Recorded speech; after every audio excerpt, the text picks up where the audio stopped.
Well, Simon, we've seen some great performances by the Internet qualifiers, but if they get through this field, it's something special. Oh, that's right, Jess. I mean, we've now got two of the qualifiers through, haven't we? David Ty, of course, and Simon Iena. 7 seconds. On paper, this may be the toughest of the heat, and look at this, Joe Beavers, the elegance. With two queens, the first hand, he's re-raised Marcel Lusk's opening salvo. Joe, a very good player in this format. Yeah, Joe would be my favourite for this heat, Jesse, to be honest, on the record that he's had in televised single-table satellites. I mean, to my knowledge, he's made 8 firsts or seconds. First hand, and Jonathan Romero has the biggest decision you can have. 2 jacks to a re-raise. That is a very controlled call there. A lot of players, first hand, would have just re-raised all in and hope he's up against no worse than ace-king. The action's on Marcel Lusk right now, who'll fold up shop. And the danger here, Simon, is that if it comes all rags, how can Romero get away from this? Well, that ace will save Jonathan Romero, to be quite honest. Well, there's no way he can do his stack anymore. And Joe Beavers might think Romero has him beat. How ironic. Pair of queens, pair of jacks, and the man who started all the betting, Marcel Lusk, with an ace-deuce, would have been out-flopping the two of them. It's gone, check, check, and this is a nice little straight draw now for Romero. He's got outs, 7 or a queen. Still happy to check it down, I'm sure, both of them. Joe's not going to separate a chip from his stack. The elegance never does chips early in one of these formatted televised heats. And how ironic, if Jonathan Romero does hit his jack on the river, it'll make Joe Beavers a straight. That's 800. I don't know if this is informational or if Joe has worked out that he's ahead. Well, Jonathan is thinking to himself, well, if he had an ace, surely, unless he's flopped 3 aces, surely he would have bet the flop. I still think my jacks are good, and I've got outs if it's not. Thank you, Joe. Thanks, Jonathan. Here's the river. Changed nothing. This pot's pretty big, over 3,000 first pot. And now Romero's going into the tank and coming out firing. 1,200. It's a very nice bet by Romero. In some ways, it might just be defensive, but it's really put Joe into the corker. It's one of those bets that you make, Jesse, because you'd rather bet and hope you don't get raised rather than check and have to make a call. Romero was so impressive. He's an internet qualifier in late night poker ace.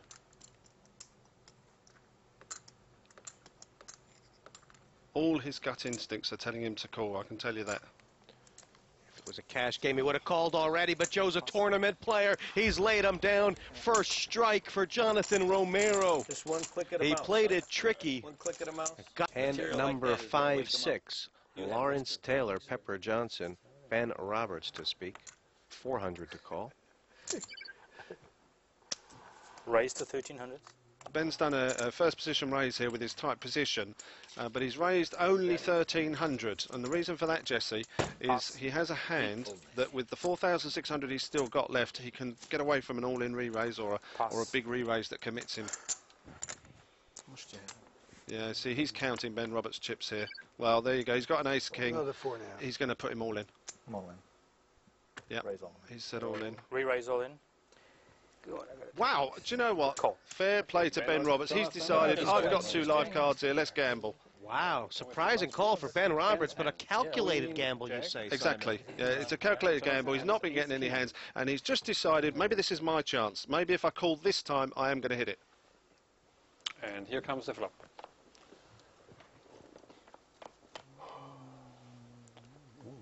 So far he's missed. Ben Roberts all in, and Gentle Ben needs a queen or a jack, or Romero will be top of the pops. Let's see the turn. Get the 10. Yeah. Still no change, Jesse. Just a jack or a queen. Queen or a jack. Or we're going to lose Ben Roberts. And last card. No. It's a 4. Ace high holds up. Here's Ben. Ben Roberts out in 5th position, leaving 4. Not that much from Ben tonight.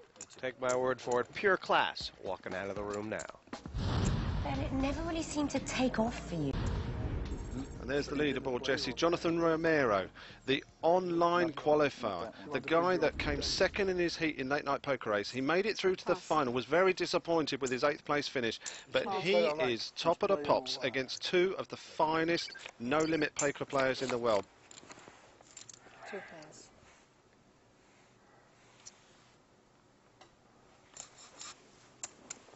$600.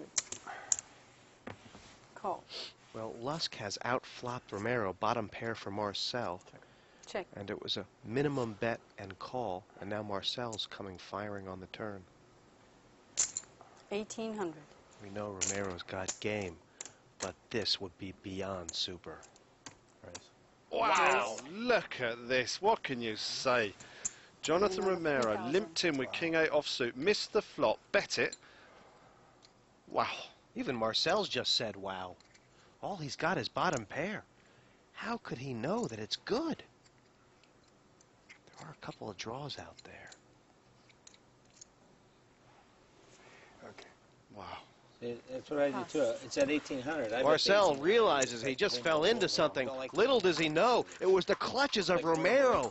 What a super, super play. I think the professionals assume about the Donline qualifiers is that we're probably not very good, maybe. So, well, hopefully I can show them that I can hang with them and do as good as I can. You can think about him, you can talk about him, you can read and write about him, but when the pressure's on, to pull the trigger, that's what makes the game great. 2,600. Well, that's a hand you'd be happy to raise with ace-8 three-handed. Yeah, he's got